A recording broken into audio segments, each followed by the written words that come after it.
မင်္ဂလာပါကျွန်တော်ပုံပြင်နေပုတ်ကြိုပြမယ်ပုံပြင်နာမည်ကဘေဒင်နဲ့လက်တွေ့လို့ပေးထားပါတယ်ဟိုးရှိရခါက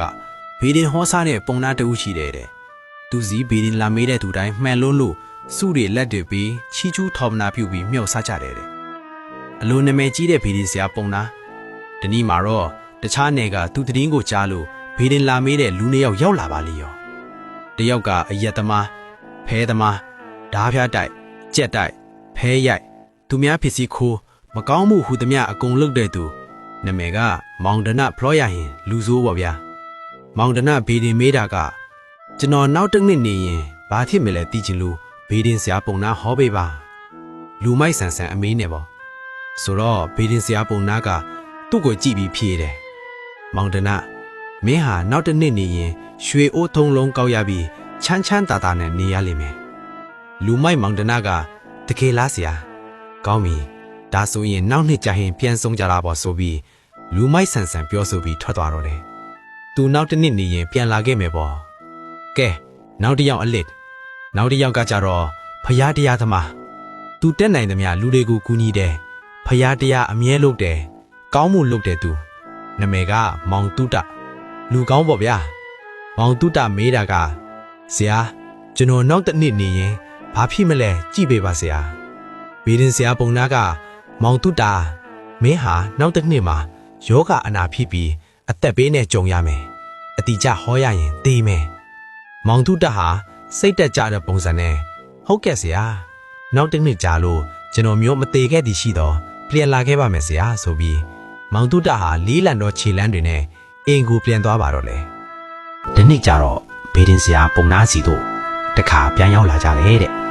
အရက်သမားဖဲသမားကြက်တိုက်မကောင်းမှုဟူသမျှအကုန်လူသူလူဆိုးလူမိုက်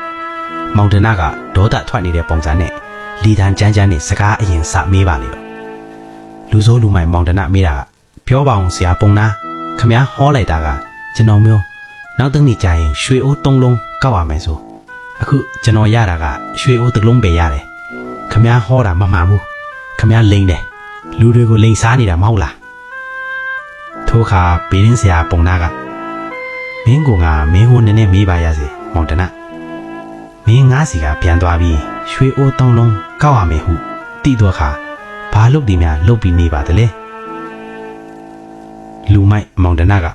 ဟာဆရာကလေကျွန်တော်ရွှေအိုး၃လုံးကောက်ရမယ်ဆိုတာသိနေတာပဲအချိန်ကြရင်ချမ်းသာမှာပဲလေအဲ့ဒီတော့အရင်ကထပ်ပို့ပြီးကြက်တိုက်တယ်ဖဲရိုက်တယ်အရက်ထောက်တယ်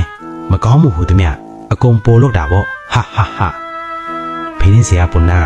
အေးအဲ့ဒီမကောင်းမှုအလုပ်တွေကပဲမင်းကပဲရွှေအိုး၃လုံးမှာနှလုံးကိုဖျောက်လိုက်တာကွ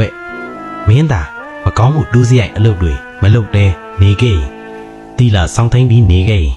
ရွှေအိုး၃လုံးကိုအပြည့်အဝရမှာကွအခုတော့မင်းရဲ့အာကုသို့မကောင်းမှုဒူးစရိုက်တွေကြောင့်ရွှေအိုးတစ်လုံးပဲရတာအဲ့လာကြောင့်မကောင်းမှုဒုစရိုက်အလုပ်တွေကိုဆက်မလုပ်ပဲကောင်းမှုကုသိုလ်တွေလုပ်ပြီးတရားဘာဝနာတွေလေ့လာပါတီလာဆောင်ထိန်ပါတို့ဆိုဆုံးမလိုက်တော့မှလူမိုက်မောင်တနာလေးအတိတရားတွေရပြီးအင်ကိုပြန်သွားပါတော့တယ်ဒီတစ်ခါမောင်တုတအလက်မောင်တုတတယောက်ဟာဝမ်ထာအာရနဲ့ဘေဒင်ဆရာပုံနာကိုစကားရင်စပြောလိုက်တဲ့ဆရာကျွန်တော်မျိုးလက်ဆောင်ပစ္စည်းတချို့နဲ့ဆရာကိုကြော့ပါတယ်ကျွန်တော်လက်ဆောင်ကိုလက်ခံပေးပါဆရာဟုဆိုကသူယူလာတဲ့လက်ဆောင်ပစ္စည်းတွေနဲ့ဘေဒင်ဆရာကိုကြော့လိုက်ပါတဲ့ဘေဒင်ဆရာပုံနာကအေးတာရုကွယ်တာရုကဲပြောပါဦးမောင်တုတရဲ့မင်းဆရာစီကပြန်သွားပြီးရင်ဘာတွေလုပ်ပြီးဘာတွေဖြစ်ခဲ့သေးလဲဆိုတာကို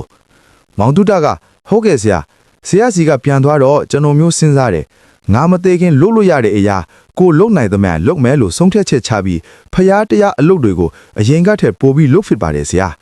လူတွေကိုလည်းအရင်ကထက်ပိုကူညီဖြစ်ပါတယ်တေးသွားခဲ့ရင်မလုပ်ရတော့ဘူးဆိုတဲ့စိတ်နဲ့ပေါ့ဒါပေမဲ့ဆရာပြောတဲ့အတိုင်းကျွန်တော်မသေးယုံတမဲပါပဲကံကောင်းထောက်မစွာချမ်းမာနဲ့ဆရာစီကိုပြန်လာပြီးကြော့ခွင့်ရတာပါဆရာဘေးရင်ဆရာပုံနာလားအေးကွယ်ဆရာလေးမင်းနဲ့ပြန်တွေ့ရလို့ဝမ်းတာပါတယ်မင်းလုတ်ခဲ့ပြုတ်ခဲ့တဲ့ကုသိုလ်ကံတွေကြောင့်ပေါ့အသက်ဘေးမှာလွတ်ကင်းပြီးအခုလိုကြမ်းပါစွာနဲ့နေနိုင်တာဆရာဝမ်းတာပါလေကွယ်နောက်လေဒီထက်မကလူတွေကိုကူညီနိုင်ပါစေဖျားတရားအလုပ်တွေလည်းဒီထက်မကလှုပ်ဆောင်နိုင်ပါစေလို့ဆရာစုပေးလိုက်တယ်ပုံမြင်လေးကတော့ဒီလောက်ပါပဲကံဆိုလား မိမိရဲ့အလုပ်နဲ့ပဲသက်ဆိုင်ပါတယ်ကိုပြုတ်လို့သမျှကိုပဲကျွန်တော်တို့တွေရကြတာမဟုတ်လားကံမန်စတ္တံအနုဝတ္တတိခာယာဝအနပါဟာယနီမိမိလုပ်သမျှကံဒီမိမိနောက်အရေးကဲ့သို့မခွာမလွတ်လိုက်ပါလာသည်အတိဘေကတော့လူတယောက်လုပ်ခဲ့တဲ့ကောင်းကံမကောင်းကံတွေဟာအချိန်မရွေးမိမိစီကိုပြန်လာတတ်တယ်ဆိုတဲ့သဘောပါပရိသတ်တို့ရဲ့ဒီပုံပေလေးကိုနားထောင်ပြီးစိတ်ထဲမှာတခုခုထင်ကြံခဲ့တယ်ဆိုရင်မှတ်ချက်လေးရေးပေးခဲ့ကြပါနော်နောက်ထပ်ပုံပြင်လေးတွေကိုလည်းဆက်လက်အားပေးကြပါအောင်လို့ပြောကြရင်ရက်နားလည်းရပါတယ်မြန်မာကြီးအမြန်ကြီးချမ်းပါစေ